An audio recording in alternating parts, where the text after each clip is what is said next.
Australia పర్యటనను ఓటమితో ఆరంభించిన team India మరో కీలక పోరుకు సిద్ధమైంది. గురువారం అడలైడ్ వేదికగా జరిగే రెండో వన్డేలో ఆతిథ్య అమ్మితుమ్మి తేల్చుకోనుంది. ఆదివారం వర్షం అంతరాయం కలిగించిన తొలి వన్డేలో టీమిండియా డక్వర్త్ లూయిస్ పద్ధతిన 7 వికెట్ల తేడాతో చిత్తయింది. టీమిండియా వెటరన్ బ్యాటర్లు రోహిత్ శర్మ, విరాట్ కోహ్లీ తీవ్రంగా నిరాశపరచగా శుభ్మన్ గిల్, శ్రేయస్ అయ్యర్ వారిని అనుసరించారు. టాప్ 4 బ్యాటర్లు వైఫల్యం టీమిండియా విజయ అవకాశాలను దెబ్బతీసింది. ఈ గెలుపుతో 3 వన్డేల సిరీస్ లో ఆసీస్ 1-0తో ఆధిక్యంలో ఉంది.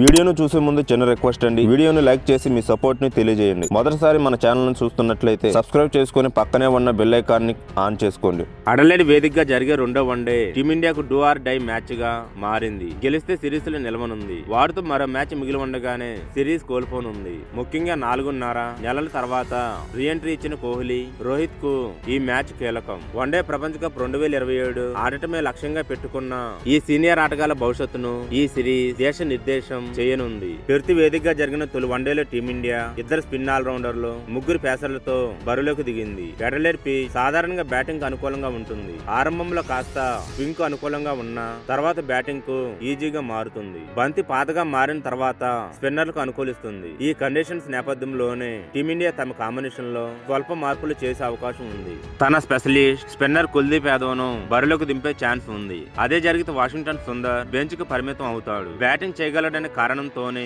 కుల్దీప్ యాదవ్ను కాదని సుందర్ను గౌతమ్ గంభీర్ ఆడిస్తున్నాడు. కానీ తొలి వన్డేలో అతని బ్యాటింగ్, బౌలింగ్ లో నిరాశపరిచాడు. ఈ క్రమంలోనే కుల్దీప్ యాదవ్ను తుది జట్టులోకి తీసుకుంటారనే చర్చ జరుగుతుంది. ఈ ఒక్క మార్పు మినహా తుది జట్టులో పెద్దగా మార్పులు చేసే ఛాన్స్ లేదు. తొలి వన్డేలో దారుణంగా విఫలమైన కెప్టెన్ శుభ్మన్ గిల్ తో కలిసి రోహిత్ శర్మ మరోసారి ఓపెనింగ్ చేయనున్నాడు. తనదైన బ్యాటింగ్ తో అదిరిపోయే ఆరంభాన్ని అందించాల్సిన బాధ్యత రోహిత్ పై ఉంది. ముఖ్యంగా కెప్టెన్ శుభ్మన్ గిల్ మరింత బాధ్యతయుతంగా ఆడాల్సి ఉంది. తొలి వన్డేలో డక్అవుట్ అయిన కోహ్లీ తనకు అచ్చొచ్చిన అడలైడ్ లో బ్యాట్ జలిపించాలి. శ్రేయస్ అయ్యర్ కూడా మిడిల్ ఆర్డర్ లో కీలక పాత్ర పోషించాలి. వికెట్ కీపర్ గా జట్టును ఆదుకున్న కేఎల్ రాహుల్ అదే జోరు కొనసాగిస్తే టీమిండియాకి తిరుగుండదు. బ్యాటింగ్ ఆల్రౌండర్ గా నితీష్ జట్టుకు కావాల్సిన మెరుపులు మెరిపించాడు. జట్టుకు అవసరమైనప్పుడు తన వంతు పాత్ర పోషించాలి. తొలి వన్డేలో అక్షర్ పటేల్ అటు బ్యాటర్ గా ఇటు బౌలర్ గా సత్తా చాటాడు. బ్యాటింగ్ సామర్థ్యం కలిగిన హర్షిత్ రాణాను 8వ స్థానంలో